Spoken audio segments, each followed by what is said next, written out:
Stephen? Just Stephen? Yes.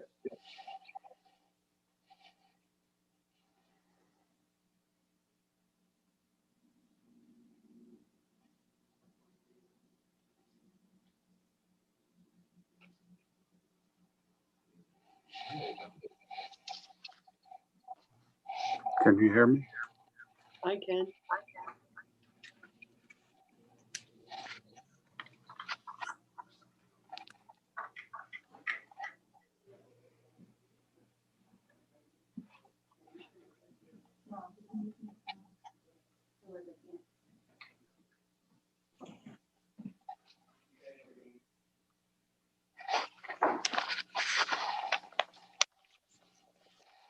Okay, can everybody hear me?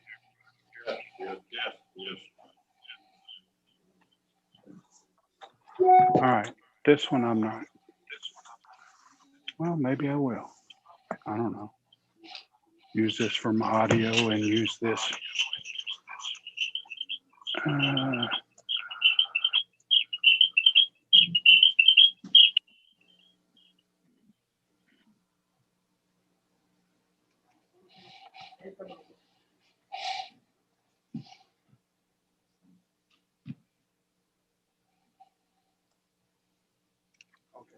Okay, can everybody hear me still?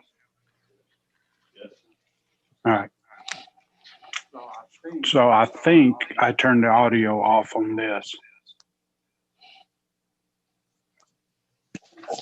And I think.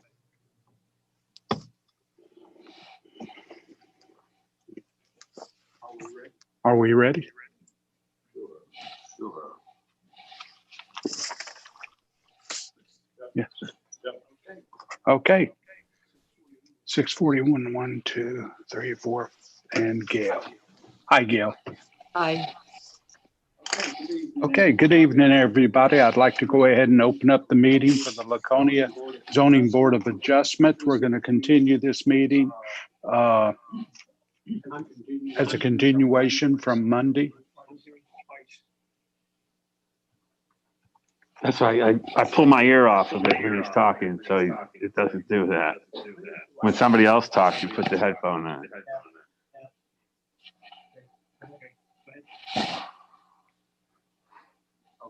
Okay. And since we're having a remote meeting, I have requirements I have to read. Public participation due to the COVID-19 crisis in accordance with the Governor Sununzi's Emergency Order Number 12 and Executive Order Number 2020-04. This meeting is to be conducted electronically. The public has access to listening to and participate in this meeting by using the following link. It's going to be Zoom meeting and enter in the password.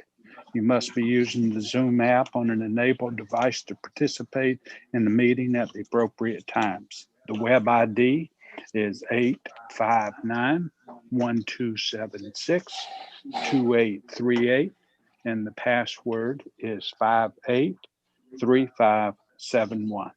Or you can call and do a listen only on 312-626-6799.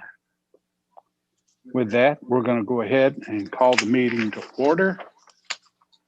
Not sure, do I need to do the roll call again? I can do that. I do have it in front of me. Okay. Okay. Mike Bellavecchia, Present. Roland Mayhew, Steve Bogert, Here. Michael Foote, Yeah. and Gail Ober. Here.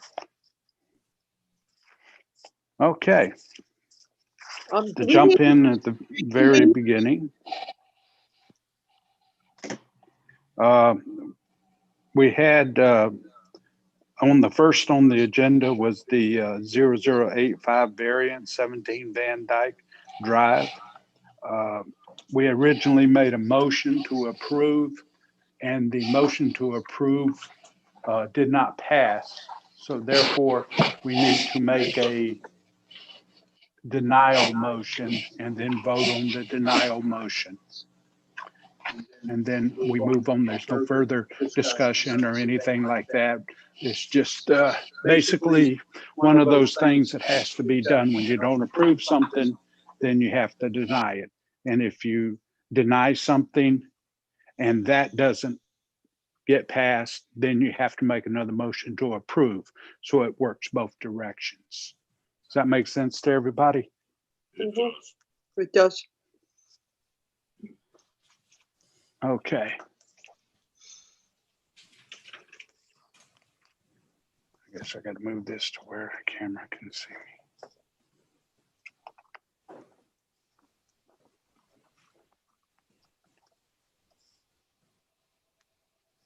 I'm not sure why the camera don't see me.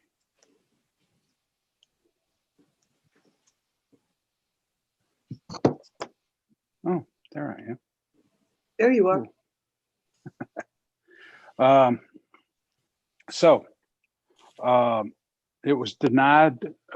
Well, the approval was not passed to a vote of 4-1. So would one of the four be prepared to make a motion to deny? I can do that, Mr. Chair. Please and thank you. Okay. I don't actually have the paperwork in front of me right at the moment, but I'll make a motion to deny the variance for 17 Van Dyke Drive. Because number one, the variance is consistent with the request for the variance, if it were granted, it is consistent with the ordinance. And it does not conflict with the spirit of the ordinance. However, on number 3, which is substantial justice, I do not believe substantial justice will be done as presented. I was not completely convinced that the value of the surrounding properties was not going to be diminished. Number 4, that goes to number 4 as well, that the value of the surrounding properties, he didn't convince me that the value of the surrounding properties would not be diminished. And number 5, the hardship exemption, I do believe that it is reasonable and it does meet the hardship exemption. However, it has to pass on all 5 criteria. And I find that it fails on 3 and 4. Okay, we have a motion. Do we have a second? Second. We have a second. Discussion of the motion. Gail, I'm not quite sure what part of the hardship it would meet. Well, I'm going again. I don't have it in front of me, but I have that. I know it's a reasonable request. There's plenty of land up there. Yeah, but there's plenty of no frontage, and that's the whole Okay. issue. With 37 feet of frontage on Union Ave and already 2 lots that are sharing that 37-foot frontage for a total of 3 lots sharing 37. I was quite not sure how. Okay. Well, does someone want to make a motion? Steve, would you like to make a motion to amend that motion? If everybody else agrees, I don't. I'll agree.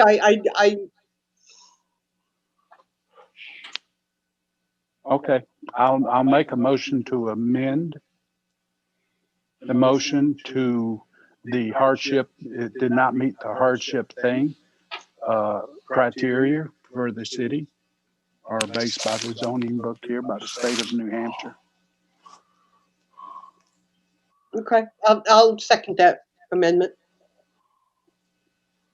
Because, and the reason why I say that in the hardship is the fact that they already have 3 properties sharing a 37-foot road frontage, which would compound that issue even more and create even more non-compliant lots. So if that's okay, that would be my That's fine. amendment to the motion. Do we have a second? Yes, I did I second believe it. Gail seconded. Okay, so by roll call, Mike, I'm against.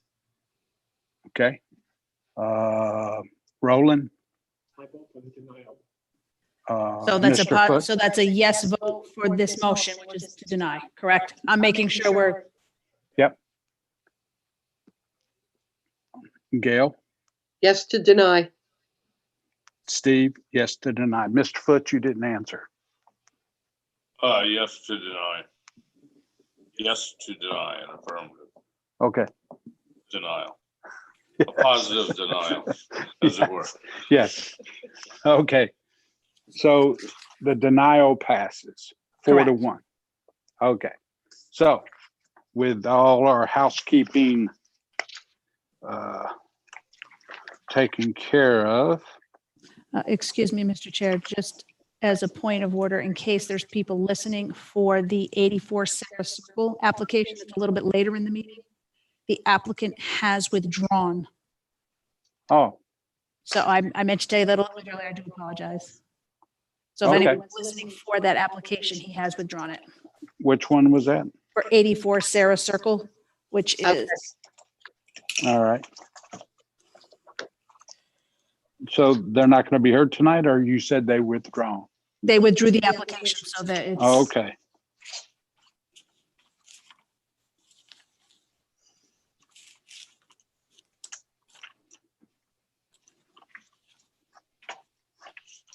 All right. So hopefully the public heard that announcement that application 2020-0090 SC 84 Sarah Circle has been withdrawn by the applicant. Okay, so we will not be hearing anything along with that tonight. All right, so as we move along, we're gonna, next on the agenda is variance 2020-0086. It's a variance 289 Pleasant Street. Applicant is requesting a variance from Article 6, Section 235-35B, minimum setback required to allow the construction of a deck. If the applicant is available, please raise your hand so the planning director can locate you, and then we shall allow you to speak and tell us how we can help you.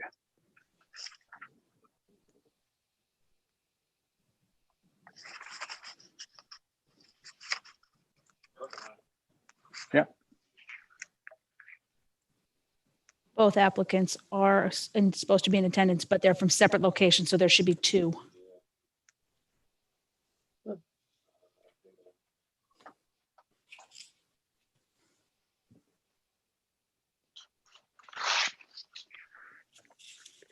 Have mistakenly kicked Michael Welch. Oh, he's back. All right.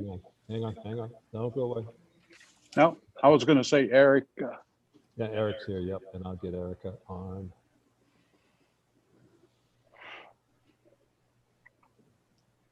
There we go.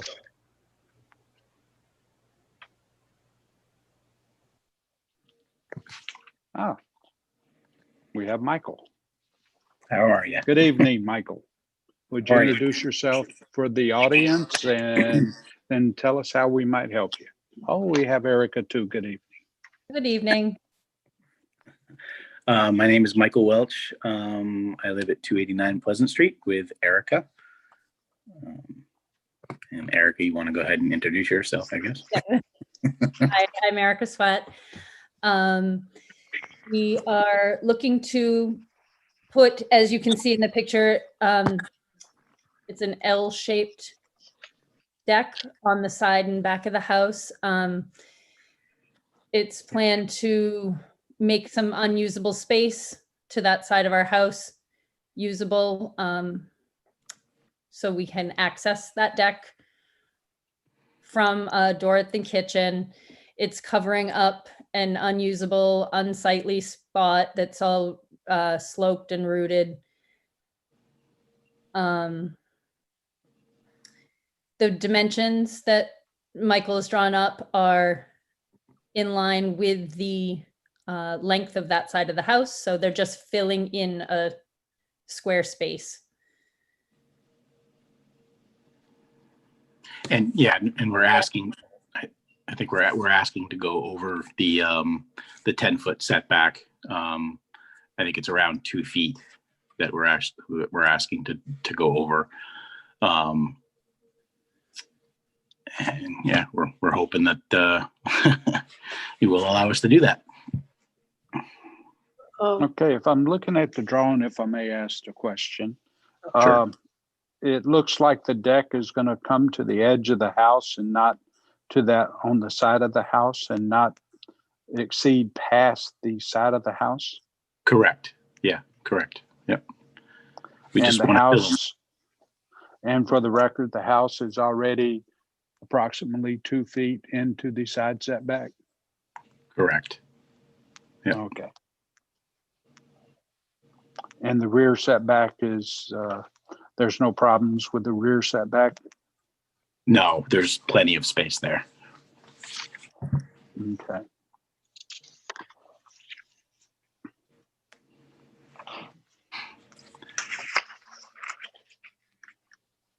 So as I see it, Mr. Chair, he's just going straight back Yes. from the edge of the house. That's correct. That's the way it appears. And that's what he made a statement of. Would that not actually be going straight forward? It's on the side and then in the back. The side is where the setback is. So when the picture you guys have on the far right, where you see it says 24 sideways, that is the side that is in the setback beside our neighbor's house. Does that answer the question? Mhm. Okay. Your Pleasant Street is, if you hold it like this, Pleasant Street is at the bottom of the, Aye. Yep. Correct. and where's your driveway, just out of curiosity? If you've got the picture with Pleasant Street on the bottom, then our driveway is on the right of the house. Oh, So, okay. yeah, the other side. Yep.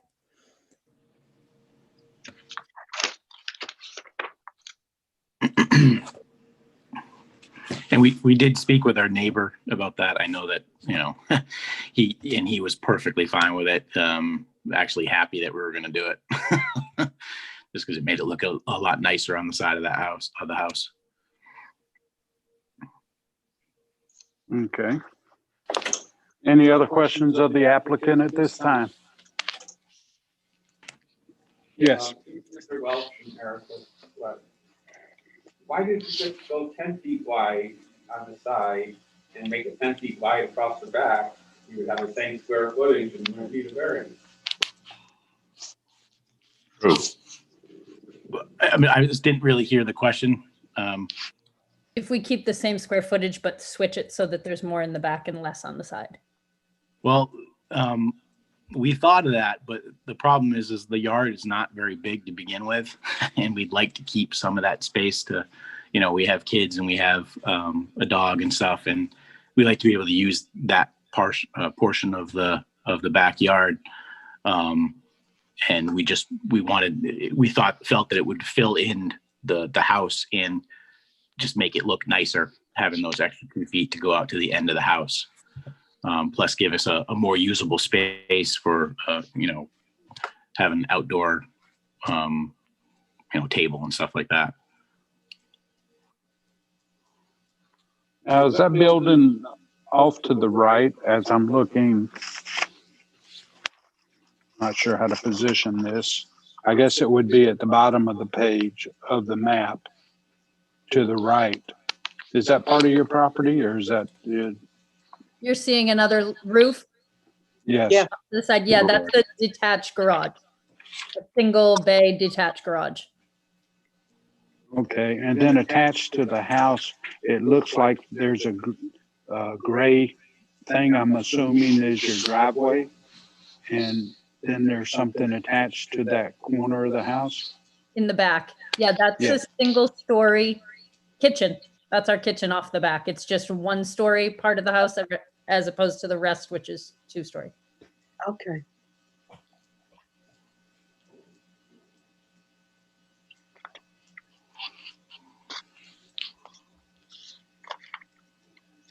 Okay.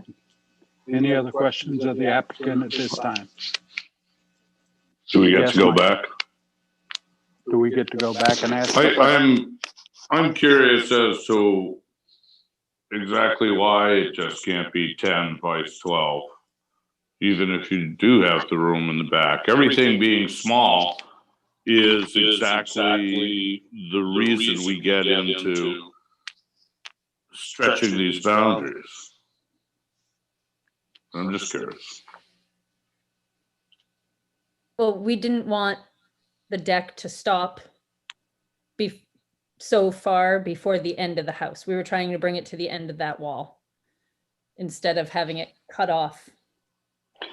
Plus, Do you have an entryway to your house on the 2-story side that would go out on the deck, or? No, not on the 2-story side, only on the kitchen side. The kitchen side's where it's at? Yeah. Okay. Do you have windows or something? We're hoping to put in windows on the 2-story side of the house, looking out onto the deck. And as far as like the 10-foot length, we felt that was a 10-foot, with the door there, and then being able to put a table in there, you're constantly going to be fighting with the door and around the table. I mean, that was just our thought. And we felt that 12 feet just gave us a little more to work around, and, to have family and friends out there, and just get that little more space. Okay. Michael? Did you state that there is or isn't not a door that goes out onto that section? There is not a door going from the 2-story main house. There's going to be a door from the deck going out, from the kitchen going onto the deck.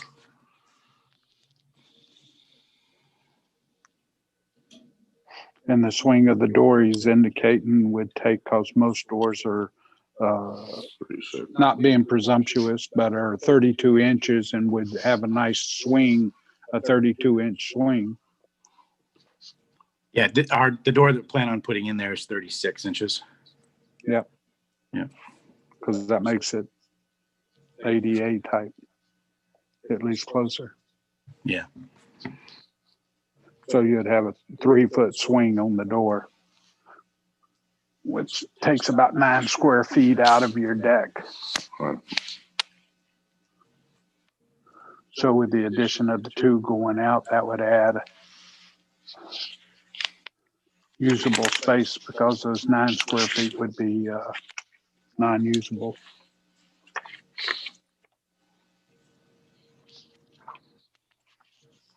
Any other questions at the moment? There being none, I'd like to open it up to the public and ask if anybody from the public would like to speak for or against this application. Please raise your hand so that the planning director may locate you, and we'll bring you on board for speaking.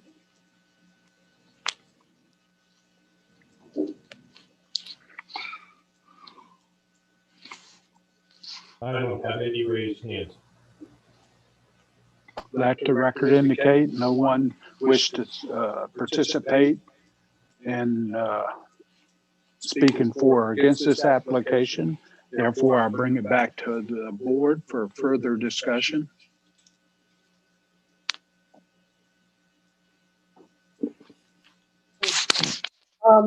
For me, I just don't see the hardship. I agree with the two mics. It could easily be a 10-foot deck. I just don't see where they can prove a hardship. That's all. I mean, aesthetically, I understand why they're doing it. Well, it just makes more sense to run it straight back from the house. But I don't see the hardship. Let's, can I speak or? Yes, please. Yes. The hardship that I felt was there was that we can't really use that space of our property. It's right on the side and it's got a lot of rocks and stuff like that there. And we would just like to be able to use that piece of our property. Our property is small to begin with. And that's really the reason why we'd like to use it, you know? So Anyway, what I'm hearing you say is that you're covering up an unusual piece of Correct. property that because of its terrain Yes. or rocks or something. Terrain and very large foundation that sticks out from the house. Old rock foundation that we kind of is not exactly pretty. So we just wanted to cover it up. So there's an old foundation there? It's the foundation of the house. It's all part of the house. Okay. The old rock foundation. All right. Mike, Mr. Foot, you had a question or? just as a point, you know, rocks, sticks, wheelbarrow, a little bit of elbow grease, all that goes away. So that's not selling me on that. Otherwise, aesthetically, whatever. I'll buy in more to the putting a door in there, better access, 36 inches wide when you're old and feeble and in a wheelchair. Not to pick on. Tomorrow. Oh, that works for me too. I'm old and I'm almost feeble. So. You might be talking about tomorrow for a lot of us. So that's more reason to me to say that's whatever. Well, I was going to discuss that during discussion. 9 square feet out of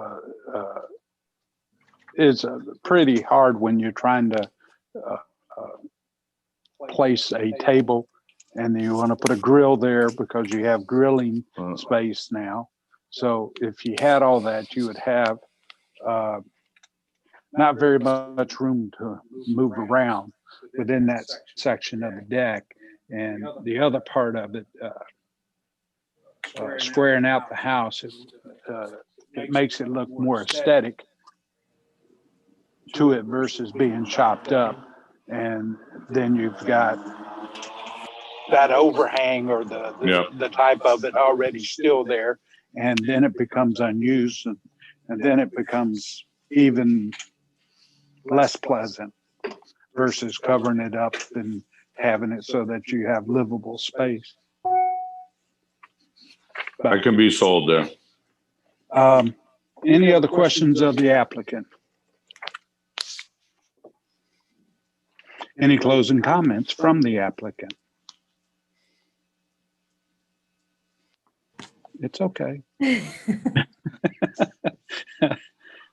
Yeah, we're also, just hoping to add value, keep in line with the other homes in the neighborhood. Just we've had a lot of work on, some neighbors' homes recently or in the past few years, and just nice to keep all these older Pleasant Street houses up and running. Okay. Thank you. And with that, I'm going to, unless there's another question by the board, I'm going to close it to the public and bring it to the board for discussion. Going, gone. So we're going to bring it to the board for discussion.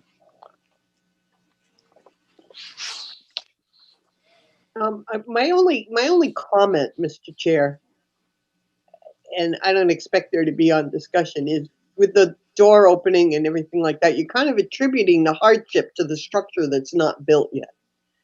But having said that, I can see the logic in them trying to bring it out to the door, so I will support the variance, but I'm just saying, as far as hardship goes, I think you're attributing a hardship to a structure that's not even built. There's no hardship now with the door opening. Because there's no door. There's, Well, No. they're gonna put it, yeah, but I'm just saying you're attributing a hardship to something that doesn't exist. It's just a well, comment. a lot of the hardship goes with the fact that the property itself, the house itself is already 2 feet over into the side setback. And it's not gonna make the property any better or any worse by putting a deck No, I to agree. square off the house. It'll probably increase the value of the house, in which case then would increase the value, help increase the value of the neighborhood as they all grow in value due to the aesthetics of the house. Okay.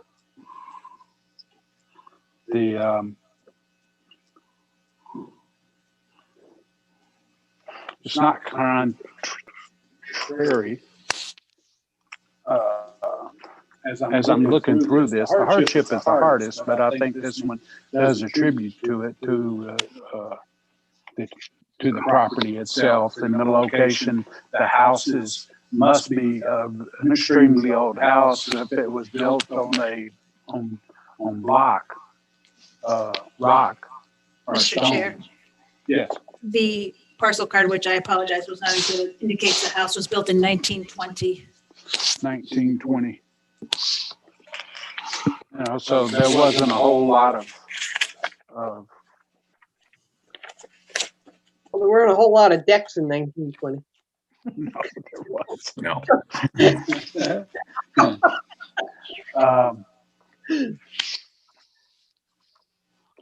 So Well, I said what I'd do you support. think, Mike? Mike, you were, assumed all the neighbors were getting proper notification of the death. they're notified by the abutters notification. And there's no objections from the butters. I haven't received any emails or anything, and No, the abutters were notified per the RFA, directly next to and across the street. I think we- Mike, We've personally Andy. spoke with them as well. so Mr. Welch said he spoke with them. And we know how neighbors are boisterous if they do oppose something. They don't mind voicing their concerns.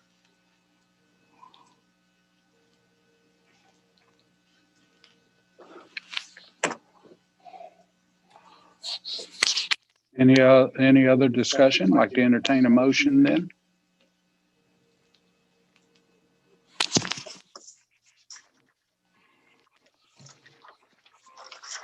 I'll entertain a motion for ZO 2020-0086. This is 289 Pleasant Street, tax map 413-186-6. And we're looking for a variance from Article 6, 235, 35B for side setback. For the building of a deck out back and to the side. Granting the variance would not be contrary to public interest because it would improve the house and clean up the sight lines of it. It would, oops, am I doing this right? Would positively impact the value of the property, you could imagine, and at the same time, it would not detract from the others. Granting the variance would do substantial justice because it's going to enable these nice people to be able to utilize their backyard, have a deck spot to watch a dog and the kids. and it would clean up a lot that is sloping right now. Would not diminish the value of the surrounding properties. And if it's not the hardship, certainly the proposed deck is something that will benefit the family that lives there and not impact the neighbors with an unsightly presentation. And once again, that's why it's reasonable also. So I make a motion that we accept this. We have a motion. We have a second. Discussion of the motion. There being none. Mr. Foote, how do you vote? I vote to support this variance. Roland, how do you vote? I vote yes on the variance. Gail, how do you vote? Yes, Michael, how do you vote? I'm gonna abstain. And Steve votes for. So the motion passes 4-0 with one abstain. Enjoy your day. Thank you. You look like you got a question. You have a question? Nope, no questions. Thank you. Thank you. Okay. The planning department will send you a letter saying that it's been approved and stuff, and then that should clear the way for you to do what you need to do on that, okay? Perfect. Thank you very much. Thank you. Have a good day. All right. For some reason, I lost my video.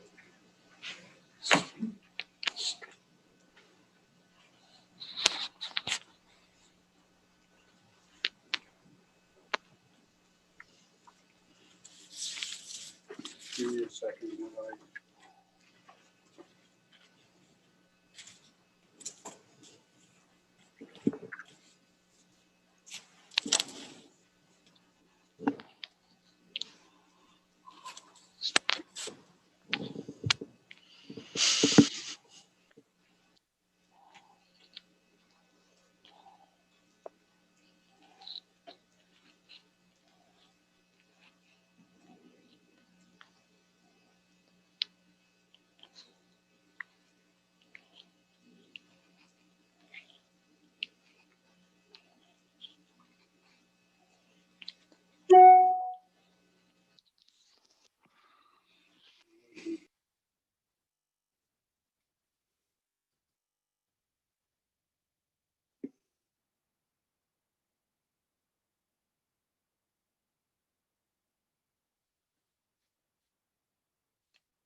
Okay, hang on. I do.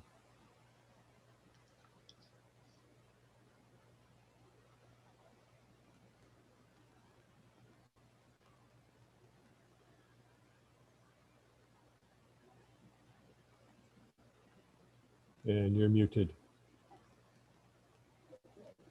Stephen, you're still muted. Is that better? Yes. Thank you. I touched the phone and I should never do that while I'm doing this. Forgive me. Okay, we're going to go ahead and continue now. Sorry for the interruption. We're at application 2020 0087. It's a variance, 522 Endicott Street North. The variance applicant is requesting a variance from Article 7, Section 235-41L to allow for parking of a camper in the side yard.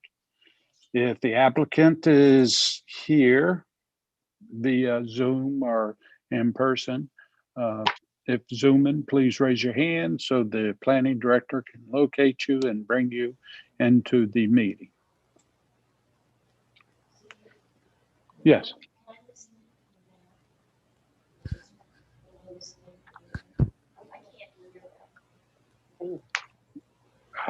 That's, I'm sorry.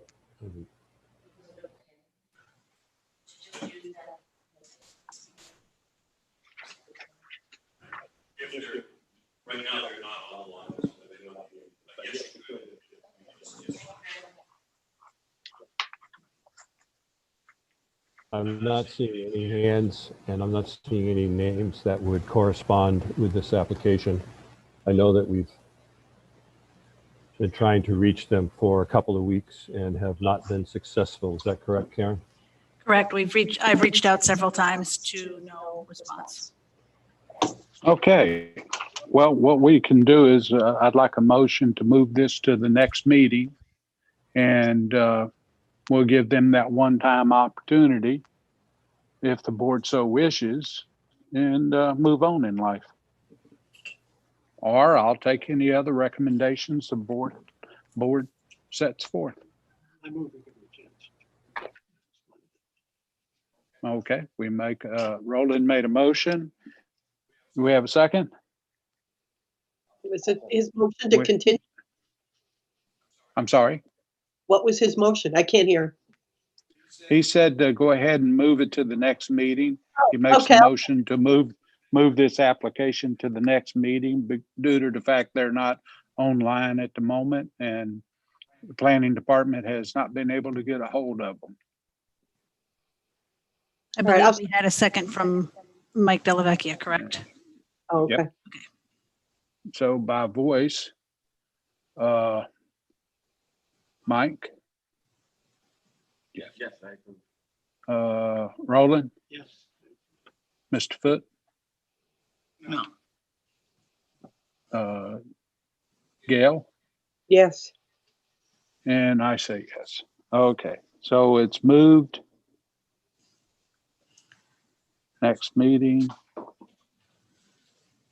And I do understand. So,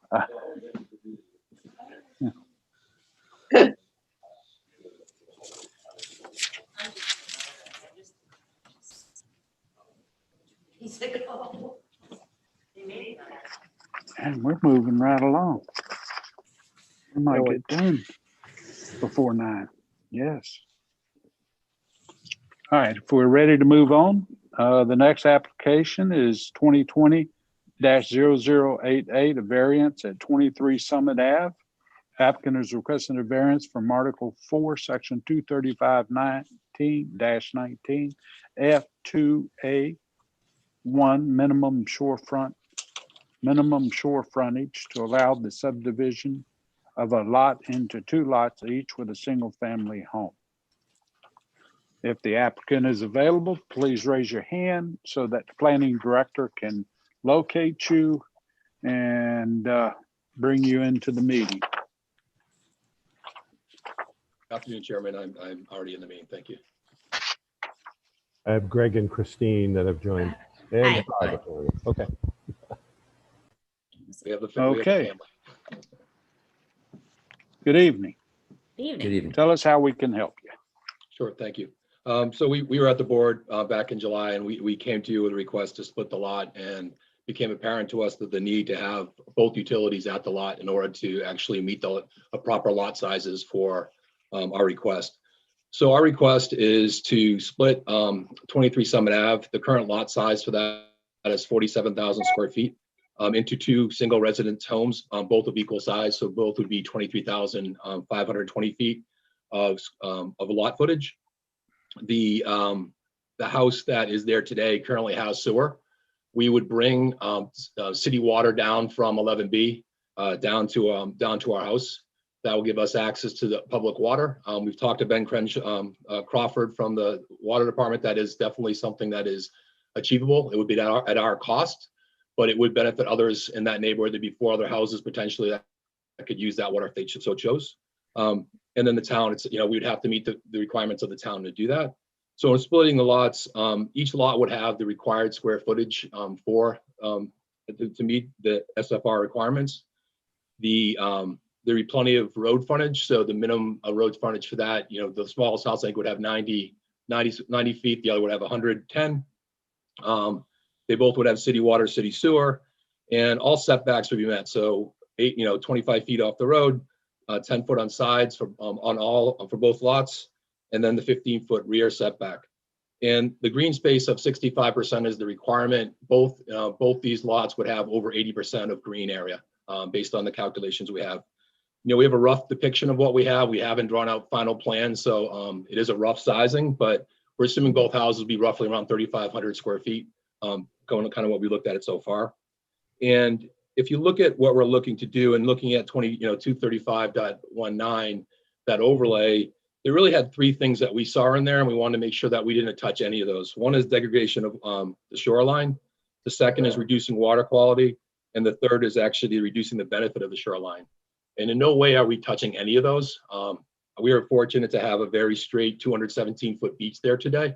And speaking with our actual surveyor, it's unique in that most lots that may have the 150 that the overlay actually requests may be undulating and really have only a straight line of 90 feet. So the structure that of our actual beach itself makes a lot of sense. The other thing that I wanted to point out is, again, the benefit of the water. One of the things that we found out actually in September was there was a contamination of a well right across the street from us. So having town water would actually be a value to us, but also to other neighbors as well. So, and doing your homework again on kind of looking at the neighborhood and making sure that we actually fit in there and that we weren't detrimenting the neighborhood in any way. From the 2 miles or 2.5 miles that really go from the line of Guilford all the way to Ware Beach, there's roughly about 62 plus or minus houses that kind of meet that single family residence qualification. And over 50% of those have lots that are less than half an acre size, so much smaller than we have. And again, over 50% of those lots also have less than 108 feet of beach, which would be the minimum size that we'd have on each of our lots. So we would be meeting that criteria in the sense of meeting neighborhood and meeting the standard there. The other part I wanted to point out is just, there's a benefit here, right? It's not, there's no detriment to public interest at all. The benefit is increased tax revenue for the city of Laconia. Also, by adding ourselves to the city water, we're helping to, help that utility and paying revenue to that, as well as providing services potentially for others in the neighborhood. And then the final part was really, when we talk to our neighbors, there's no opposition to this. So, they've had plenty of opportunities to voice that. We talked to them. We've been in this area for over 20 years. So we have good relationships with them, and they know what we'll do and how we'd like to do that. And I guess that's really the kind of main points I have. Anything you'd add, Todd or Christine? Oh, that was Yeah. I covered it. Any questions? I don't have any. So the variance, this is for the planning department.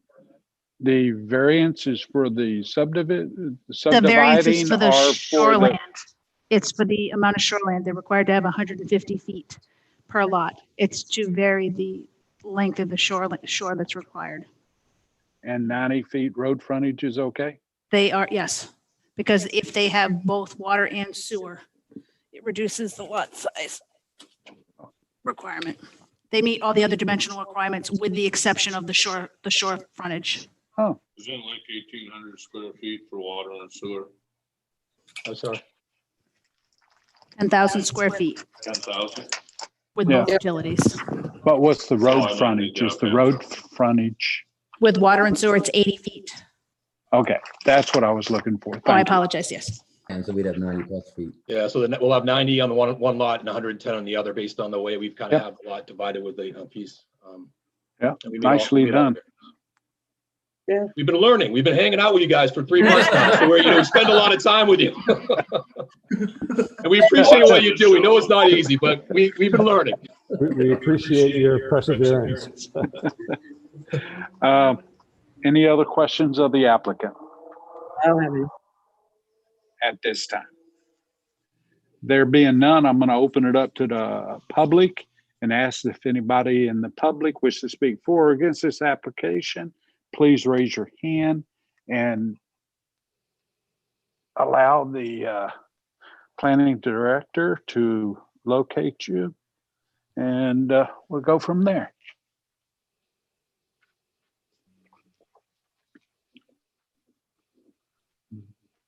I have no hands.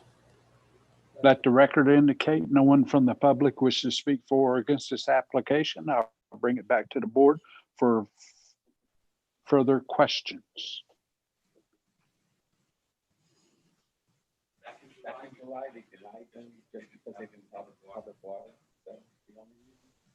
I don't think we denied them at all. Yeah, we did. It wasn't, It was a di- oh, it must have been when I wasn't here. Yeah. It was a Did I different miss that variance. meeting? This was denied, and some of it was because the road frontage was too short. Oh, the lot, What they, Yeah, their denial was based on our first request. We have sewer on the lot. That's been there forever. The denial that was based on us only having that one utility, and that required us to have a full acre of land versus by bringing the water down at our expense. That diminishes down to 10,000 square feet. We're gonna have 23,500 square feet. Oh, okay. Because they were at 47,000 square feet. And they were supposed to have like, I think it was 25,000 square feet, if I remember right. Okay. It was too short, and we decided to. Yeah, I know I haven't heard this before, so it must have been when I was on vacay. this is a significant advance in the proposal. Yes. And I think bringing down the water and brings it more into compliance. You're not making A more uncompliant piece of property or two. All right. Any other questions, Gail? no, I remember this from the other time, and I'm glad they chose to go this route. I don't see that, if I remember from the other time, and they haven't said they're not going to disturb any of the existing shorefront. That's all we're really concerned about. Not It even. is Not at all. That's going to stay the same for them. Yeah. It's just now it's going to have an imaginary line down to it. So I think this is a great proposal, and thank you for bringing the water down. I'm sure maybe your neighbor with the bad well will appreciate that. Yeah, exactly. You can get him or her to chip in. Yeah. absolutely. That would be nice. Any other questions? Any closing comments from the applicant? No, I just thank you for your time and thank you for the education we've had. I know you guys do a lot of hard work, so you've taught us well. All right. So with that, I'm going to close it to the public and bring it to the board for discussion.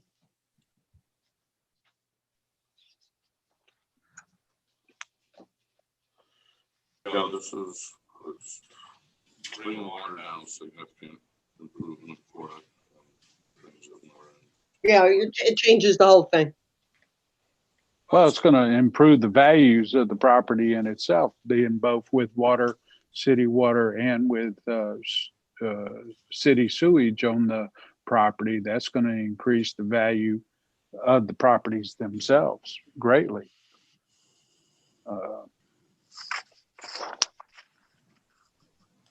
There being no other discussion, it seems. Someone like to make a motion, please? I'll make a motion, Mr. Chair. Thank you. I make a motion, we approve. Application 88 is all I have on the paper I have written, so I'm sorry, I don't have the full number. Z2020-0088, I guess, at 23 Summit Ave to subdivide the property in half. The variance is consistent with the ordinance as it does not conflict with the intent of the ordinance. In this case, the intent of the ordinance is to protect the shorefront, and that's not going to be affected. The variance is granted. The spirit of the ordinance will be observed because it does meet the basic zoning objectives that we have defined in our code. Granting the variance will do substantial justice because there's no gain to the general public by denying this. In fact, I could argue by them agreeing to bring water down, then the gain to the general public is actually greater than it would have been if they left it alone. If the variance was granted, the shoreline, the surrounding properties are not going to be diminished. There's going to be no harm done at all to the water or the surrounding properties, except for perhaps giving them access to water. And as to the hardship, the variance does not impact the premise of the zone. It doesn't cause the degradation of the shoreline. It doesn't reduce the water quality, and it reduces the benefits. It doesn't reduce the benefits of being on the water, and it is a reasonable request. They're not going anywhere near the water to do this project. The water is on the other side of the sewer line. They're not going to even touch it. Okay, we have a motion. Do we have a second? I'll second that. We have a second. All those in favor of the motion, I'm going to go by roll call. Mike? I favor the motion. Roland? I favor the motion. Mr. Foote, I favor the motion. Gail, Yes, and I, Stephen, favor the motion. So it passes 5-0. Enjoy. Thank you very, very much. Thank you very Appreciate it. much. Yeah, appreciate If it. you really learned your lesson, there's always a spot on the board. It was a lot. It was a lot, but I respect what you guys do and thank you for doing it for the city. That's awesome. Thank you. Thank you. Thank you very much. All right. Y'all have a good night. Okay. We move into public hearings, possible consideration. So what were all the others we just heard? Those were from the other meeting? And this is new? Can you public hearings? So those were from the, Those were the October, continued Sep- ones from September. September to October. These are the remainder that were on the original October. So you're moving ahead. yes. All right. So now we're going to move to the current batch of applications. That being the first one is had been withdrawn. So I'm going to move on. That being for those, if anybody's late, 84 Sarah Circle had been withdrawn. So unless you just enjoy us, you can continue watching. All right, next on the agenda is 2020-0091 SC. The SC being a special exception for 1A Gables Drive. The applicant is requesting a special exception for Article 7, Section 235-7D, subset 2, to allow short-term lodging. And if the applicant is there, please raise your hand so the planning director can locate you.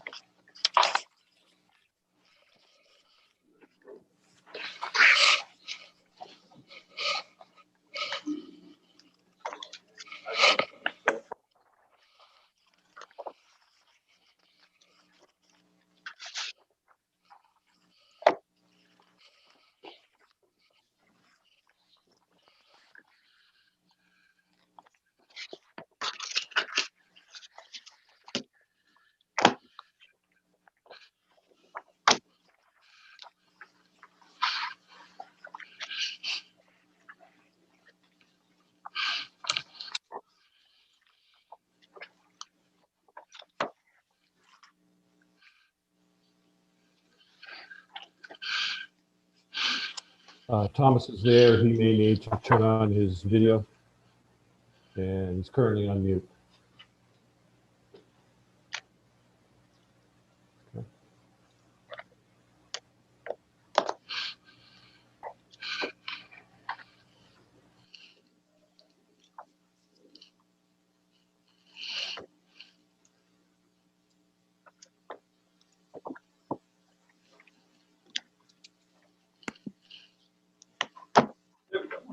Hello.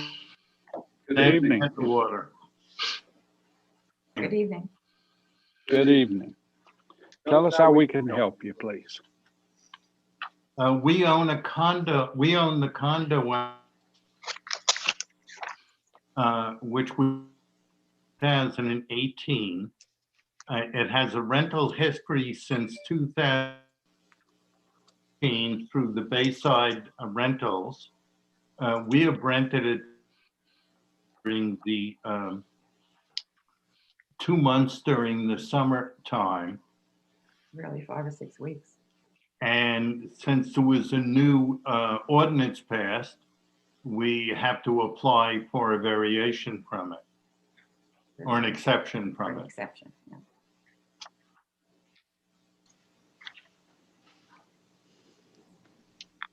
We are not newcomers to New Hampshire. We've had residents for at least 3 or 4 months of the year in New Hampshire since 2001. 18 years up in Lincoln, and now 2 years in Laconia. We love the Laconia area. we've tried to integrate ourselves, joining the Sacred Heart Church and to take contact with the Knights of Columbus, because I'm a 4th degree knight and was going to their meetings prior to the COVID pandemic. Hit everything down. So we have a home in Florida because a position, and now he's professor emeritus in Florida at the University of Miami med school, and where he has an unsalaried, and so we have family up here, and we're very connected to New Hampshire.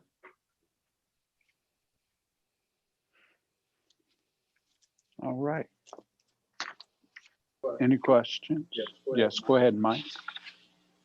This year, when I look at this, that says that this has been rented previously, it hasn't been rented by you previously. It was rented by the previous owner for Correct. Bayside Rentals.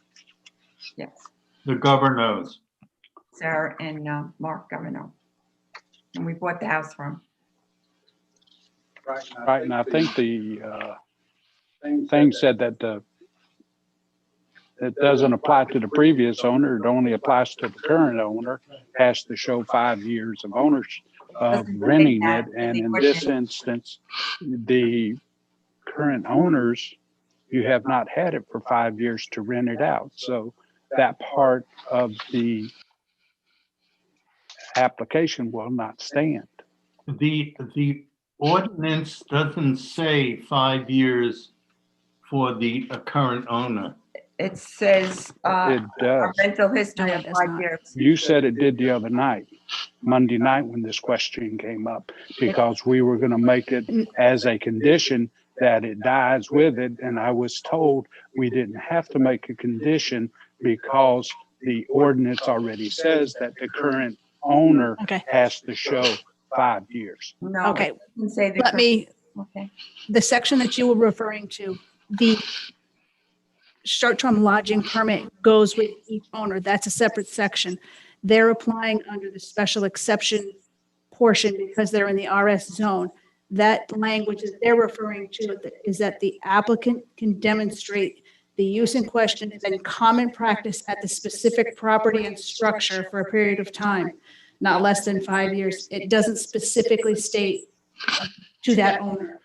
The permits, so for example, Joe Smith has a short-term lodging ordinance, a short-term lodging permit, sells his house. Whoever that new owner is has to apply for their own permit. The permits aren't transferable. This is a separate piece of language in the ordinance. So what was the other one we looked at? The other one that you looked at, he had 5 years. You But wanted we to were gonna condition condition it it. specifically to him, but you don't have to do that because that's already addressed in a different section of the ordinance for the permit itself, not for the special exception. So when we wanted to condition the special exception, we did not take advantage of conditioning that special exception because we were told Correct, you don't the have whole to. board was under the understanding that that condition didn't need to be done because Yeah, you were granting a special exception. The one you're referring to is for 4 Duffers Drive. You granted a special exception to Mr. LaFricardi at 4 Duffers Drive to allow him to pursue a short-term lodging permit. As a condition of the permit itself, it's specific to the owner. but we wanted to condition the special exception. That's, they're That's linked what the together. board was discussing before. Correct, but they're linked together. He can't get a permit without the special exception.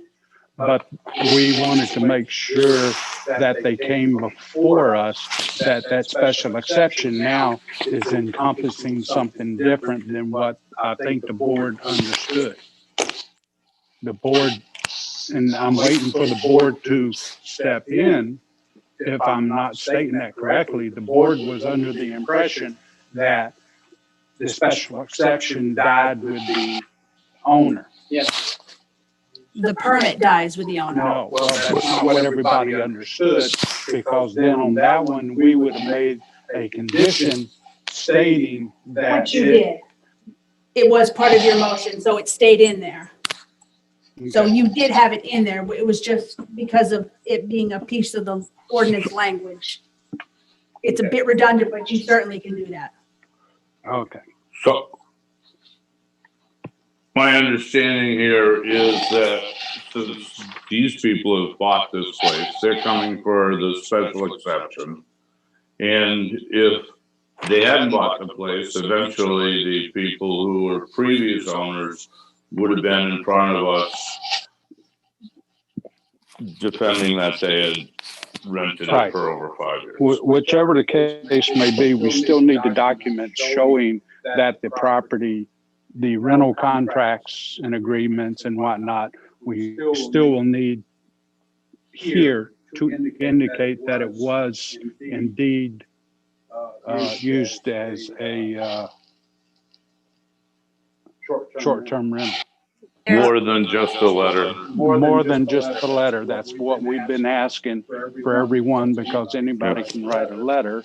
So we've been asking that they provide us with the 5 years of contracts or agreements or whatever indicating that the property has indeed been used. Whereas the gentleman earlier in the agenda showed us that, and he showed us his tax records where he paid the taxes with the state and stuff, the bed and breakfast taxes and stuff. So we added a note from Bayside Rental Management, which we've always used, never used Airbnb or anything else. We've always paid through them the New Hampshire taxes. So we dropped off yesterday a note from. yes. And we appreciate the note, but we need the agreements showing that this property was used for 5 years. That way, each year, by the previous owner or by you, indicating that this was done. This is one of the things we've been asking each one to prove as evidence that it's been used. Yeah. That's going to be very difficult. 5-year rule. Well, if you got a letter from Bayside, then they obviously have that information available in order for them to have made that statement. So, May I say something? yes, ma'am. I didn't have the letter previously because I was told that they computerized their system within the last 2 years, so they couldn't go back. And so I asked if they please could go back, and he went back with the paper on a paper file somehow and found that indeed it was rented through him from them. And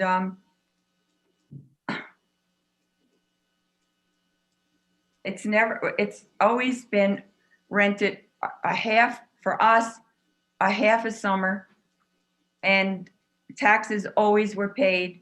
It was always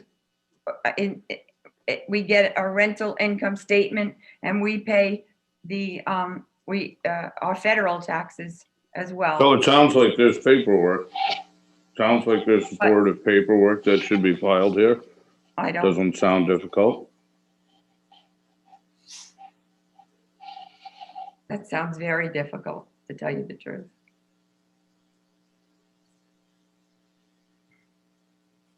I don't- 5 years was not transferable. Well, that was what we had discussed, and we found out we didn't have the information correct on our part, so. Let me ask the applicant. Yes, it is by the ordinance, it's transferable. The actual 5 years is transferable, is what I'm being told. I want to see The permit is not transferable, but the actual use of the property for 5 years is transferable, which then, I thought that we discussed this, and we said that that's adding a value to the property. I thought we did too, and I thought we had a good discussion, but I'm finding on this application, we might not have had a good discussion. I think maybe we better stop right here. Well, they're still gonna have to provide the information, so, and they don't have it for us tonight, so we can continue this for you till next month. And then it'll give you a time to provide us with the information that's being requested. Exactly. That what we can do. Do you want to say something, Gail? You have a question? I do. All I wanted to ask you, the applicant, is do you have a copy of a check that you wrote to Natural Retreats for when you rented it? Retreat. To who? Oh, whoever. Oh, I'm sorry. Which one is it? There's a couple in town. Bayside Rentals. Bayside Rental. You have a copy of the canceled check within your checking account that shows that you paid them for rental on the property? They do the bookkeeping. Yeah, but you have your canceled checks, right? They send us the proceeds after they take out. I meant when you rented it 4 or 5 years ago. They haven't owned it 5 years. They haven't, but they were the ones that rented it before. So if they could prove that it was. No. They didn't rent it before. Owned a place in Lincoln for 18 years. Then we came down here 2 years ago and bought here. Oh, I'm sorry. I thought you had rented this place before you. No. It. Oh. Okay. What we can do is get as much as Bayside can give us, but I don't know that we'll be able to go all the way back. Well, we'll try, and we'll try to get as much as we can. Let me ask my rest of the board members a question. Would you guys accept a sworn or notarized affidavit from Bayside Rental? No, I won't. I'll accept a check or receipt. Check or receipt. A set of bookwork. I mean, these are businesses. Right. That's yeah. If the IRS came knocking, they're not going to look at the IRS and say, "I'm sorry." They know, right? It's there. The information is there. There. They just don't want to dig it out for you. So you, unfortunately, you just need to insist that they provide this to you. Or you could contact the previous owner. I don't know how you're going to facilitate this, but I did contact, I put that in there, the governors, and they said they had started to pay their federal taxes on the property once they rented it July 2013. Okay, they could provide a copy of that to you and you could provide that to us. That would work. That would work. Oh, yeah. As long as we have we need some documentation other than a letter. I would accept a notary, something that was notarized or sworn if somebody from Bayside Rental, who is an official spokesman, would actually physically come either on Zoom and testify to that. And we have a legal statement from them saying that they did it. But I can't speak for the rest of the board members as to what they would accept as legal testimony. Your testimony I consider to be a legal testimony. Okay, because this is a quasi-judicial board, if you will. Right. But I just wanted to know if my fellow board members would accept that, or, I mean, Bayside Rental has got something. Believe me, they do. They are a very reputable company. And they are, and the government, but the problem is the contract is between them and the governors need to give their okay to release that information. That's where they're probably with reluctance. So unfortunately, the prior owner is going to have to request this documentation. And I think you understand why. It's privy information. If that makes sense.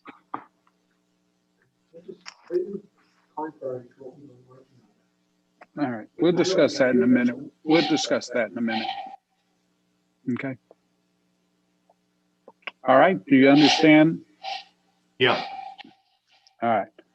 With that, I'm going to make a motion. We continue this at our next meeting or when they have the information available that has been requested.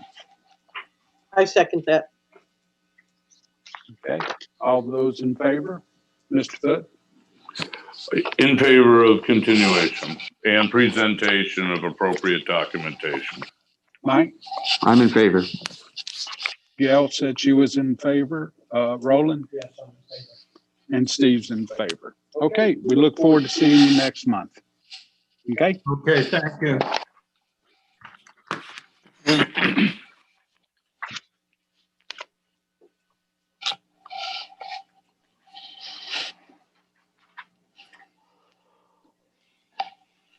All right, we'll move on to application number 2020-0096, variance 144 Lake Street, Unit 14. Applicant is requesting a variance from Article 4, Section 235-19 F2B, shoreline protection, development standards, and Article 9, Section 235-35D, side and rear setbacks that allow the demolition and reconstruction of a cottage. If the applicant is available, please raise your hand so that the planning director can locate you and we'll bring you on board.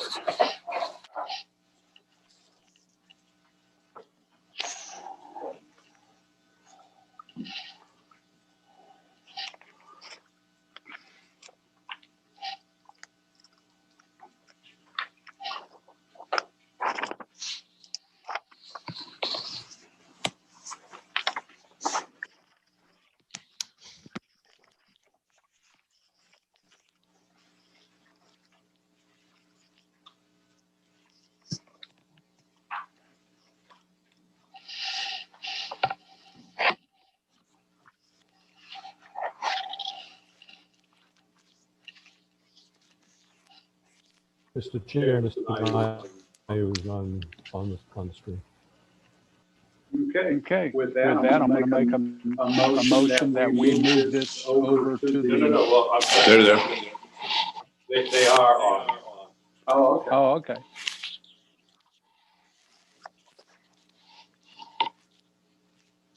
Hello. Hey, how's it going? Great. Introduce yourself for the record and tell us how we can help you, please. Sure. Good evening, Mr. Chairman and the board. My name is Lance Mayu. I'm a Laconia resident. I'm the owner of 144 Lake Street, Unit 14. What I'm trying to do is tear down an old cottage that was built in the early 1900s and rebuild it. Tearing down the home will increase the aesthetic value of the surrounding neighborhood, along with increase the city's tax roll. All of my other building permits are currently in place. I got the permit by notification with DES, and my HOA has given me approval. My demolition permit is in place. This also fits the conformity of all the nearby homes in the association. Many of them have been doing what I'm trying to do now, which is rebuild essentially structures that are falling down that weren't built properly originally. So this will help improve the look of the area and the town. How high up are you going? Just under 34 feet. It's 33 feet, 8 inches. Yeah, so I'll stay under the 35 feet height restriction. The home is 12 feet by 30 feet. And then it has a small deck. The plan is to rebuild the deck and then rebuild the home with a full foundation. And a second floor? 3 floors, actually. 3 floors, but it won't be any taller than the other buildings. It won't go, it'll be under the 35 feet height restriction, 33 feet, 6 inches, and 13/16 to be exact. Yeah, well, okay.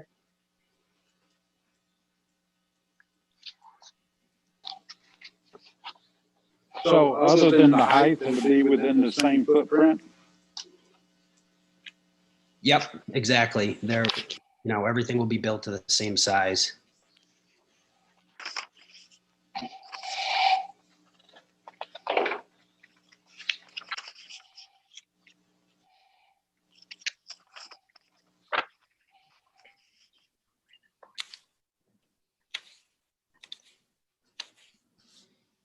I don't have any other questions. Anybody else have any other questions?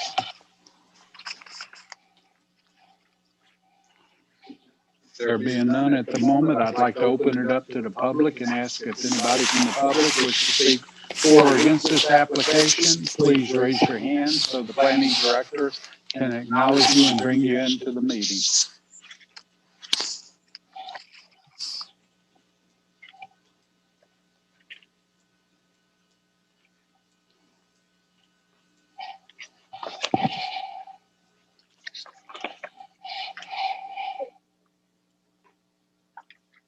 I don't have any hands. Let the record indicate no one from the public wishes to speak for or against this application. Therefore, I bring it back to the board for further questions.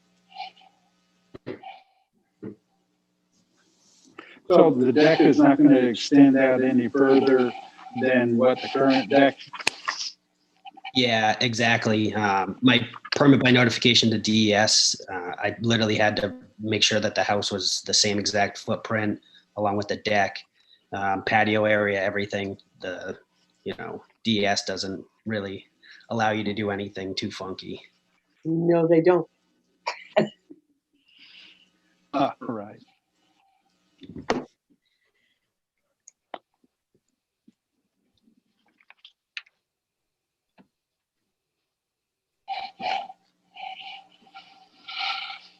The roof pitch is that about the same as it is now? No, actually, you got an easier roof pitch, 412. It's not bad. All right. Any other questions? Any closing comments?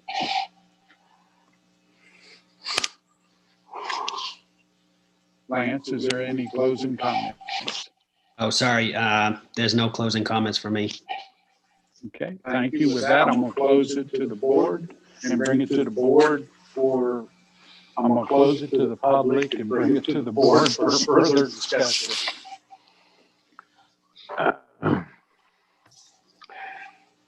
Unit number 7 in this development, it looks like a elevator test tower. These tiny little footprint cottages going 35 feet high are unsightly. There's already one in this development. I think the second one. More than one. Well, 35 feet elevator tower looking building. Are there two, and now there's going to be another one that was just approved a couple meetings ago. Are there rules how high you can go if your footprint is only 35 so feet. big? Yeah, but if you have a tiny footprint, if you have a 12 by 12 cottage and you make it 35 feet tall, they're getting unsightly. You have to have enough space to park cars too. How many cars is required to have? 1.5. Spaces, I'm sorry. How many car spaces would be required to have for this 35-foot tower? Probably 31, 32. It's one living family, right? It's not two families, it's one living family. So by what we discussed the other night, 1.5. 1.5, which means 2 1.5 cars or what? for the house. It's a For single the family, family. single. It's not a multifamily.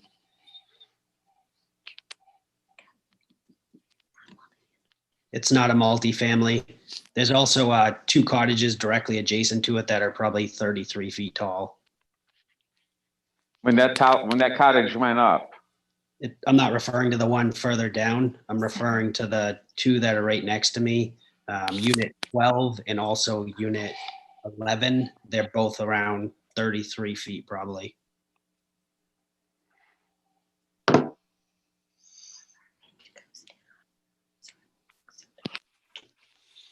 I believe Unit 7 went up when I was wintering in Florida before I was on the planning or zoning board. And when I came back in the spring and saw that building, I couldn't believe my eyes. How it got approved. Well, it doesn't all over the county. You're not late that. How it's down there.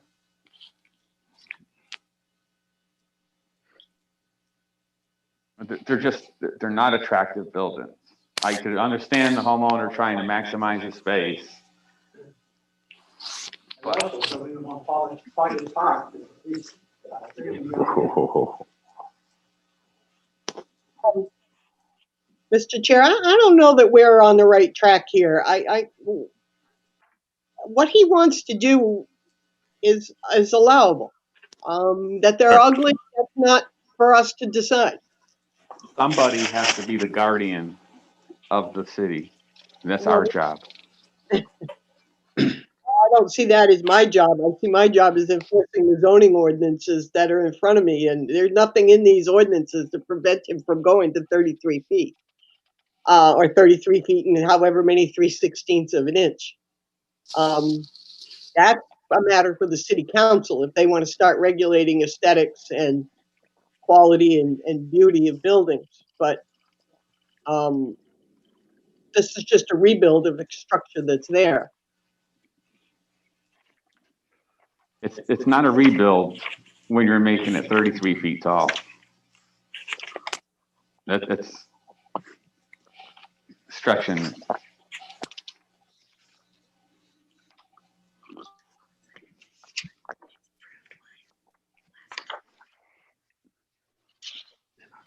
Mr. Foote? You know, I don't, being as we had approved something just like this 2 meetings ago, and the two next to it at 33, I can basically see the way that the community is. It's not going to be out of character for what is there now. Yeah, I agree with Mike Foote. I mean, it's allowed. It's not going to be out inconsistent with what's there already and what's probably going to be more there. And it looks like, I mean, this is what it is. People can go up. They can go up to 35 feet. If the city council wants to change that, then maybe you could mention that. Planning. Planning, yeah. I thought the one we approved 2 months ago was only 2 stories. 2.5. 2.5. I can't tell you how high it is, but I know what the top height is, and that's 33, 35 feet.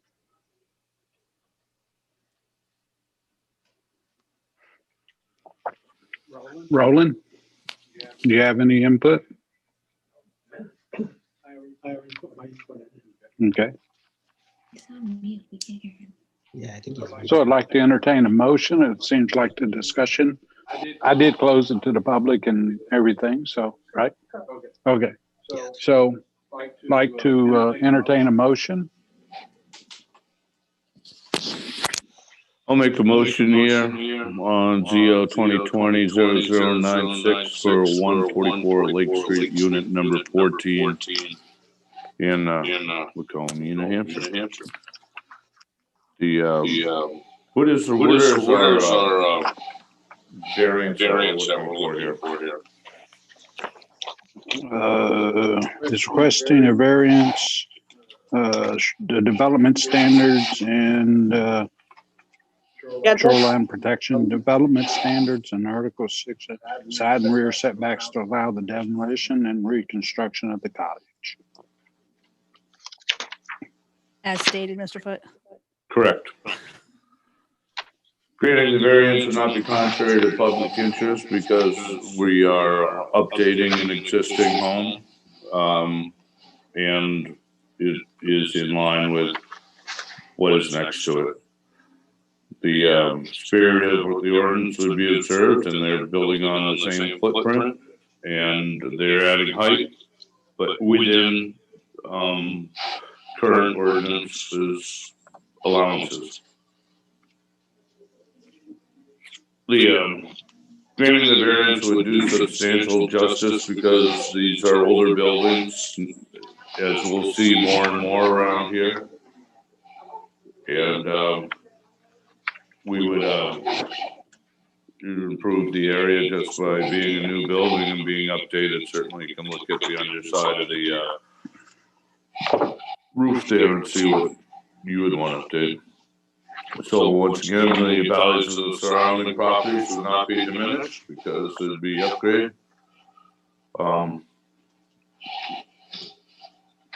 The hardship is that the structure is old enough that it truly needs to be updated and will be an improvement in that area and for the buildings around it, the community around it. I'll second that. So we have a motion, we have a second discussion of the motion. There being none, vote by roll call. Mike, I have to abstain on this one. Roland, Yes. Mike, Mr. Foot, Yes, I vote to support this. Gail, Yes. Steve, yes. Okay, it passes 4-0 with one extension.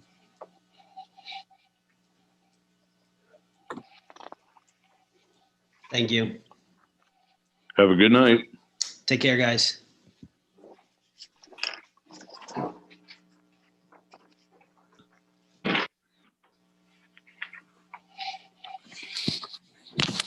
Okay, the next application is 0097 variance of 68 Franklin Street. Applicant is requesting a variance from Article 4, Section 235-35A, front setback, to allow a farmer's porch to be built in place of the existing stoop. If the applicant is available, please raise your hand so the planning director can locate you and bring you into the meeting. And good evening, Mr. Barry. Our brewer is Barry. Brewer, Very like fruit, straw, raz. how are you tonight? I'm well. How are you, sir? Good. Tell us how we can help you. Well, again, for the record, my name is Christopher Barry. I'm one of the principal members of Barry Surveying and Engineering in Barrington, New Hampshire, and I'm representing the brewers here this evening at 68 Franklin Street. The application in general, oh, I see I can share my screen. Is that acceptable to do? It says the host has disabled this. He's checking for that now. I can make it.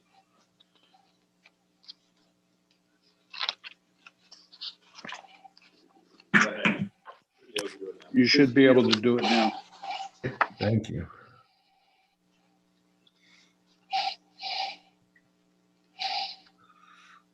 So I guess we'll start with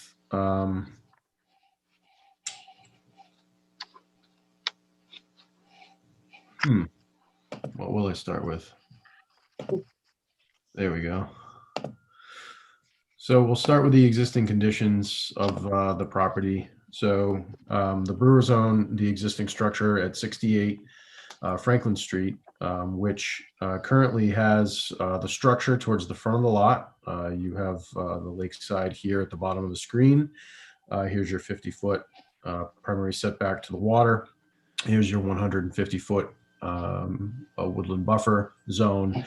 And we're in a residential zone that would ordinarily require a 25-foot front setback. And so I think what you can see from the existing conditions plan and then the blow up of the very front of the structure in an existing conditions format, that the existing structure sits well within inside that front setback, that front 25 feet in the existing format. And so we've done obviously a complete existing conditions plan, which we would then prepare for shoreland protection, but also for the benefit of the zoning board here this evening. The front stoop that I referred to in my my written presentation is here at the front. You can see them at the very front of the site here. And then there is a front deck, an existing front deck, which you can see in some of the photographs that we provided. It is covered in this location here. And then off to the west side of the property here is the garage and the driveway where they enter, park, and then enter their garage. The proposal let's see if I can find. Oh, come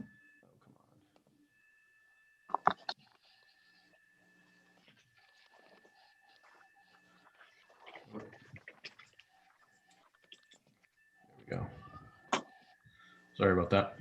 So the proposal is to basically square the front of the structure up using a conventional or traditional, not conventional, a traditional front farmer's porch along the front of the house. So instead of having just a front stoop with a very flat, tall face on the front side of the colonial structure, we're proposing to basically install a front farmer's porch across the entire front side, squaring up the entire front.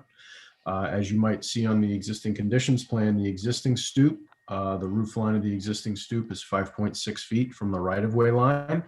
We're proposing that that front porch be exactly the same, so 5.6 feet from the right-of-way line, from the eastern portion all the way to the western portion. So basically squaring that up to create a more New England style view of the structure. The area that was I prior showed as the covered porch, which is here in the corner, that would be extended out, and that would be an extension off from the kitchen area inside of the structure, so that the actual structure would bump out there as well, but the primary footprint of the porch would still not extend any closer than the 5.6 feet to the right-of-way line. One of the things I wanted to point out, as most of you know, the right-of-way line around the roadway is not directly adjacent to the edge of pavement. And one of the things that we tried to demonstrate in a few of the photographs, as well as the aerial photos that we provided with the color imaging, is that this proposed extension across the front, though it doesn't get any closer to the right-of-way line, it also does not get any closer to the edge of pavement. So when we look at projects that are this in close proximity to the roadway, we think about things like specifically snow maintenance, but other seasonal maintenance around the roadway. This would not impact that at all because we're not getting any closer to both the right-of-way, but also not any closer to the edge of pavement. I'll share the aerial view or the photographs. Can you all see the photograph? Yes. No. No, we see your drawing. The drawing. Okay. You can tell us which photograph you're looking at. Well, there's about 8 of them in there. Sure. We provided an architectural view. Oh, you know what? Here we go. I just need to learn how to use technology. So it makes a bunch of us. So we provided a few architectural views. The site contractor is also the architect for the project site. And this view that I'm sharing with you would basically show how a lot of the verbal improvements that I make in our arguments in the zoning application, I think this demonstrates quite clearly what it is that I was trying to articulate. So if you compare this image to the image that's there today, I think we can all agree that this brings this structure, though it was a colonial structure built prior to the century, I think it brings this style structure a little closer to a more New England style home, and I think fits the streetscape much more commodiously than the home does now. The one thing that I would point out is that this area is basically functional space. It's also an architectural view or an architectural feature to the house, but it's also functional space. Right now, at the front of this house, there is no functional space. So when you're looking at trying to utilize functional space in a small, quiet neighborhood like Franklin Street, these are features that typically, when we try and create neighborhoods, these are types of features that we bring to those neighborhoods to create more of a neighborhood feel and a neighborhood atmosphere. And all in doing this in this project, we're not getting any closer to the street. We're keeping that same exact the front sideline setback that the existing structure had. This is just another view of the same, on more of a flat view. But I think you can see as you enter Franklin Street from Elm, This structure, because of its special feature sitting on the land, this structure is very close to the very first structure that you see as you enter that street. So I think this would definitely be an improvement in the area. Another special feature of the property I wanted to point out is that we're directly adjacent to the zone line. So the zone line change is our boundary line. And the most adjacent and closest property is a commercial property. And so this is basically the start of the actual residential zone as you enter Franklin Street. And I think it could be a real showpiece to and a benefit to both the Franklin Street area, the homeowners and the functional use, but also the city in general. And then I think you all have in your packets the photographs that we took, the Google imaging that we took. Another thing I'd like to point out is because of the Shoreline Protection Act, we're over 20%. And so in this addition puts us over that 20%. And so what we're proposing to do is grab all of the stormwater off the roofs at the back of the site and re-infiltrate those through some structurally designed dry wells. And so you have a betterment to the lake there as well. So you have a reduction in peak flow as well as a reduction in volumetric increase to the lake. And then a reduction in the amount of nutrient flow that heads to the lake and a reduction in the amount of warm water or deoxygenized water as it enters the lake also. So I think there's a benefit to the project there. I've noticed, Mr. Chairman, that other applicants did not directly move through their 5 criteria. I'm prepared and happy to move through the criteria for you, or if you'd prefer that I not do that, I would yield to the board as well. What do you see, board? Do you need them to go through the criteria individually? No, Yeah. I read it. I just have one question, Mr. Chair. The front porch, are the steps going to stay in the same place, or the steps going to come out further towards the road? Not the porch itself, but the 2 access steps. So the 2 access steps would remain. Right. So just like the existing condition, those steps would remain there also in the proposed condition. All right. So the 5.6 feet or whatever that is, that included the steps? No, the 5.6 feet is to the rake or the overhang on the porch itself. I couldn't find in your ordinance whether or not steps were regulated by zoning or not, as whether they were considered a structure. So they are. Okay. So the way I viewed it was those steps are in the existing condition now, and they're really not being modified in position. But because we're going from such a small stoop to a large deck along the front or a large porch along the front, that's an expansion of a non-conforming structure within the front setback. Okay. But the steps themselves to access the front porch aren't going to be any further closer to the street. That's right. That's right. You're just going to clean them up a little bit. They would It's be better to go. I was going to ask that same question, Gail's, because I noticed that myself, and I just would rather clear that up now instead of having the applicant have a problem later. So the steps during the reconstruction would be replaced, but they would be replaced in kind. Okay. Any other questions of the applicant at this time? There being none, I'd like to open it up to the public and ask if anybody from the public wishes to speak for or against this application. Please come forward at this time and introduce and raise your hand so that the planning director may locate you.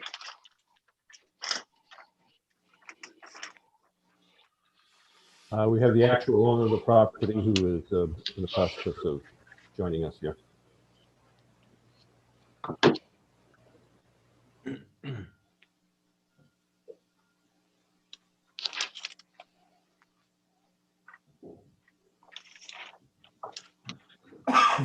There we go. Sorry, I was muted and I couldn't figure out how to do it. And start video. Now you can see me, right? Yes. Okay. My name's Stephen Brewer. I am the owner. I've been listening to it the entire time. And I'm here for your questions. He presented it very well. I am the son of the original owners since 1966 is when we moved into the home. My parents did. They passed away recently, and I now own the home. So we are trying to make the home ours, and we'll be moving into it as soon as the demolition and rebuild has been completed. Okay, thank you. Is there anybody else from the public? Okay, let the record indicate no one from the public, which, by the way, Mr. Brewer, I don't consider you you're part of the applicant and not part of the public, so that's why I was trying to bring it open to the rest of the public, so I'm Right. not trying to discount you. I understand that. So- I had my hand up earlier and I never got into the video as part of the briefing. So I just wanted to make sure you knew I was here. Yep, I apologize for that, but thank you. Let the record indicate no one from the public will speak for or against this application. I bring it back to the board for questions. I have no questions, Mr. Chair. The only thing I want to say is I've always considered one of the great demises of modern day society is a lack of a front porch. If more people sat on their front porch and talked to their neighbors, then we'd have a much better place to live. I like it. Mr. Foote, any? No, it seems reasonable to me, and when you look at the commercial piece that's just to the north of it, it certainly doesn't seem to come out any more than it is. So looking at it and recognizing that the steps are in the same spot, you're just adding the deck and closing in some space around the corner there. Once again, God bless the Frontage. Michael? Looks great. The artist rendering is an improvement to the property. I see no problem. Roland? I'm very familiar with that house. I live just up the street from it, so. I think what they're doing is. Okay. So with discussion complete, I'd like to entertain a motion from someone, please.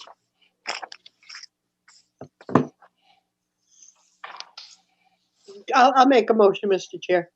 I make a Thank motion. you. I make a motion that we grant the variance to Stephen and Tammy Brewer. I don't have a number on mine, so it would be Z2020 0097. 0097 Yes. to construct a front farmer's porch on Franklin Street. Number one, the granting of the variance would not be contrary to the public interest because the basic area is designed to maintain attractive areas for residential, single-family residential housing.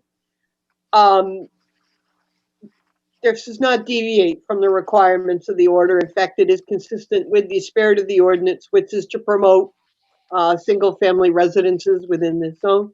Granting the variance will do substantial justice because it allows the owners to improve the property in a reasonable manner and improve the functionality of the front site. There is substantial improvement to it, but it certainly won't diminish the value of any of the properties on either side of it, which goes to number 4. And number 5, the hardship is where the house is already. The house was built, what did you say, 1910, 1920? So it was probably built before anybody. 1905. 1905. Okay, so it's probably where someone else had something built in 1920. It's probably built before the road was even as wide as it is. Okay, so I mean, you can't fix that. So I see that the special conditions of the property are the hardship itself. And the sidewalk is already on the other side of the street. It was not really in the depiction, but it's the setback is already established for a sidewalk on the other side of the street, and its sidewalk has been established ever since 1966 when we moved in. One could argue the city encroached on your parents when they built the widen the street. Right. Okay, so we have a motion. I'll second that motion. We have a second. Discussion of the motion. There being none, we'll vote by call. Mike, I'm in favor of the motion. Roland, I vote in favor of the motion. Mr. Foot, I vote in favor of the motion. Gail, Yes, is that yes? yes. Okay, and Stephen votes yes. Enjoy. Thank you all. Thank you. All right, have a good night. You too.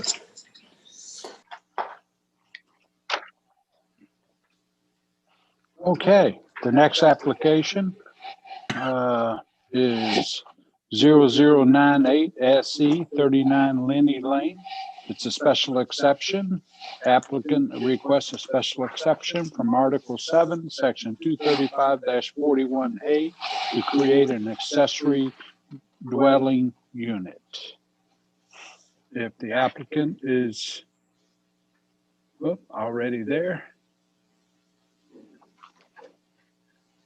So for the record, I know these folks very well, and I don't have any financial gains or anything from this. I just know them as friends. And so if the board wishes for me to step aside on this, I will. I don't think it would taint my judgment one way or the other as they're being friends, because in Laconia, everybody knows pretty much everybody. So I'll ask the board if they wish for me to continue. I might do not have a problem with it. I don't have a, I had no problem. Gail has no problem. Fine, you can stay as chairman. Okay, I just wanted to state that for the record so that it wouldn't create any problems on the side, okay? So with that, if the Reeds would introduce yourself for the record and tell us how we can help you. Good evening, board and Mr. Chairman. My name is Dave Reed. This is my wife, Cynthia Reed. Hello. Evening. Where, Oh, yep, no, he said. We currently live here in Laconia at 39 Lenny Lane. And we are looking to put an ADU in our unfinished basement. That is a walkout basement.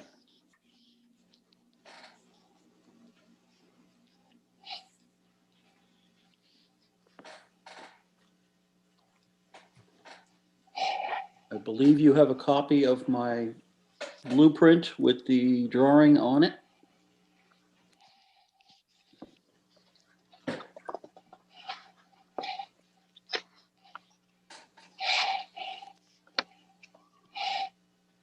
So Dave, this is basically set up so that your the parents can live down there with you? Correct. They reside in Florida for the winter, but they have a home in Canterbury now that's they have a buyer for, and they're looking to summer with us as they get older.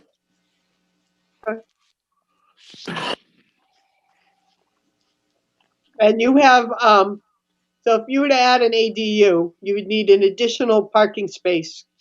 And you have room to, you say, for 4 cars, they'd have to be juggled in the driveway. But Yeah, currently there would only probably be 3 vehicles, my wife and I, and then one for them. They will be leaving one in Florida. I think that's all you need is 3. I defer to the zoning technician or the planning director.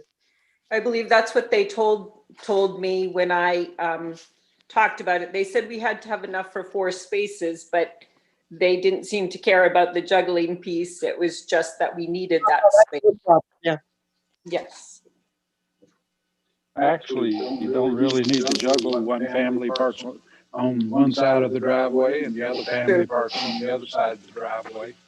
Someone gets to walk in the snow and someone doesn't, so it's, Yes, called good planning. sorry, Dave. That's okay. Actually, probably during the winter when they're not here, one of them would be in storage, so there wouldn't even be an issue in the winter time. Yeah, it doesn't really matter. With the accessory dwelling units, there's no stipulation that these have to be rented to families. Whoever you rent it to is fine. The purpose of the accessory dwelling unit at state law level was to add affordable housing to communities that had restricted small additions and improvements in their basements and within their structures. I mean, you're not limited. I want you to know you're not limited to renting this to your parents. Well, and we're not even renting to them. We've always, we purchased the 18 months ago with the intention of hopefully having them come be with us. So yeah, however you want to talk, I'm just saying that you need to know that for the future and for the future value of the house, all it has is the dwelling unit in the basement, which is going to add value to it. If you're not restricted by anybody's law to have a family member live in there. Okay, good. Thank you for that. So do we have any other questions of the applicant at this time? Yes, please, Roland. Are there any other houses on that street that have an ADU? Or is this going to be the first? I didn't hear the question. Are there any other houses on that street that have an ADU, or is this going to be the first? Not to my knowledge. I know that some of them have finished basements, but they do not have a small kitchen in them. They're just extra bedrooms and a bathroom. Okay. Any other questions at this time? With that, I'd like to open it up to the public and ask if anybody from the public wishes to speak for or against this application. Please raise your hand. Let the record indicate nobody wishes to speak for or against this application. Therefore, I bring it back to the board. Any further questions? Any closing comments?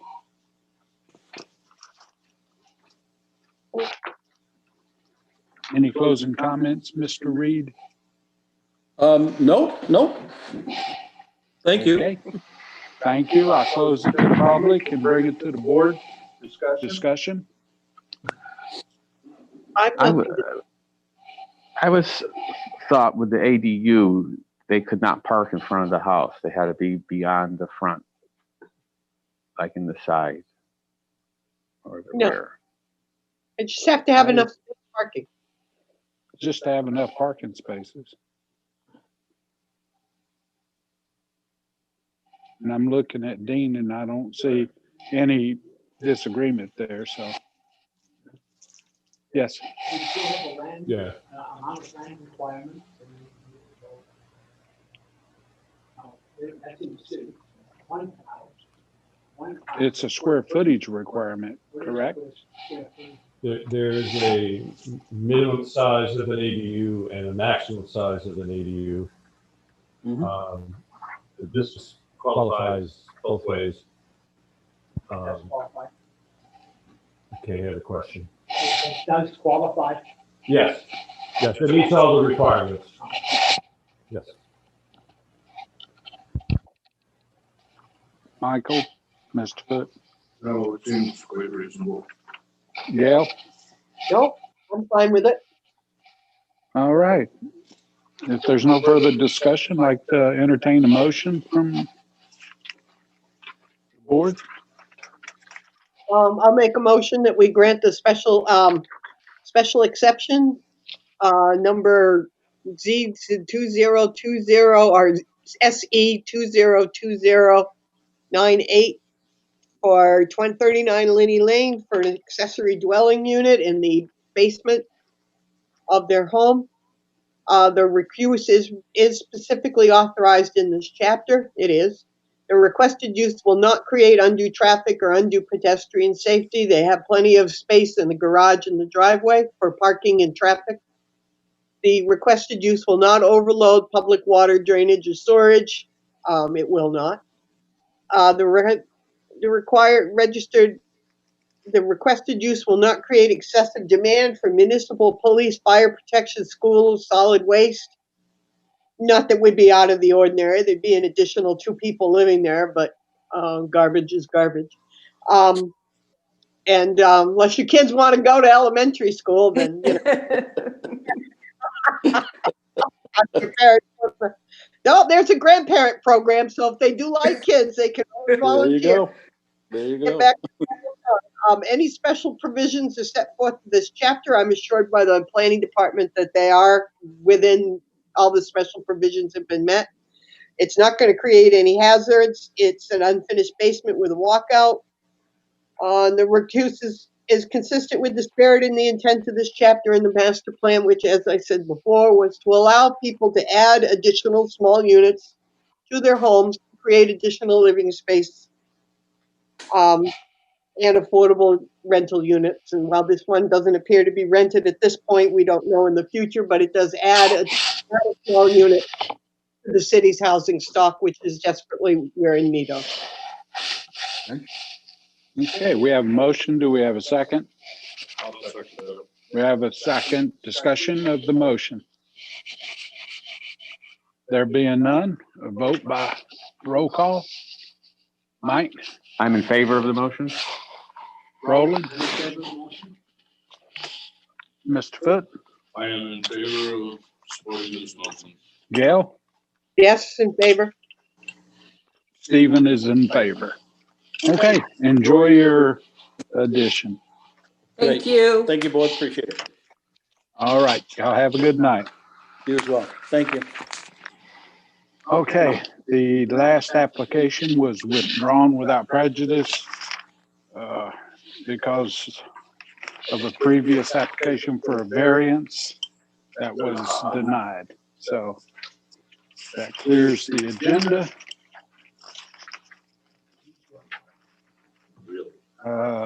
Other business, there was a new calendar was provided, or we're discussing it. I did not put it on this agenda. Simply, November is fine to take care of the new calendar. This was just to clear your agenda of all those applications that had built up. Okay. Mr. Chair, I have one question. Since you and I just got reappointed to the board and Ori left, and it looks like after next week, it looks like Mike had his interview and more likely than not will be appointed as a permanent member. At some point, do we need to reorganize? What do you mean reorganize? Well, we have to vote for chair, for vice chair. We don't have the same office that we had 3 months ago. You mean re-vote for another vice chair? Well, yeah, to vote for, if you're going to be the chair again. It comes up in December of every year. In January. In January of every year. Done in January. All right, not a problem. Should we have a vice chair, or we should till January? I don't want to do it tonight. I'm just saying, should we have that on as an agenda item? Should we wait till January? I have no preference. Well, it would be redone in January again also. Oh, okay. Well, then why don't we wait? Every year in January, we vote for the officers. Oh, okay. So whatever the board would wish is fine. I'm fine with waiting. I just wanted to know what you thought, what the board members think. I would wait till January. Okay. All right. Any other business? I'd like to suggest that we clear the air on the short-term living space. We all seem to have different concepts that we're doing. I think we should probably start coming together. I can't hear him. What he's muted. What he was saying is it seems that there's there's not enough clarity amongst the board on the short-term rentals with the criteria for it and the special exception and the criteria and the permitting of it and how that would align with the motions and stuff like that. So what he was requesting is to have, maybe we can put aside some time before the meeting or after the meeting next month and talk about it. And try Yeah. to clear this up before we get further deeper into this. Yeah, I would be happy to put something together for the board, and then I would suggest that maybe we meet just prior to the next month's meeting, so that, because I know we'll have probably one or two more short-term rental things that they're not going to go away. So I'd be more than happy to put together a review, and then we can sit down and discuss it for any questions or clarification that need to come out of that.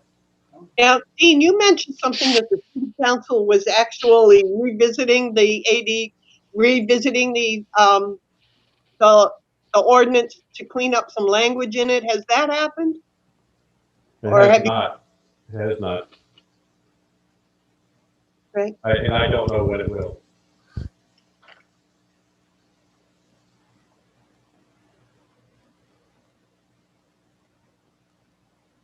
Okay, any other things for the meeting tonight?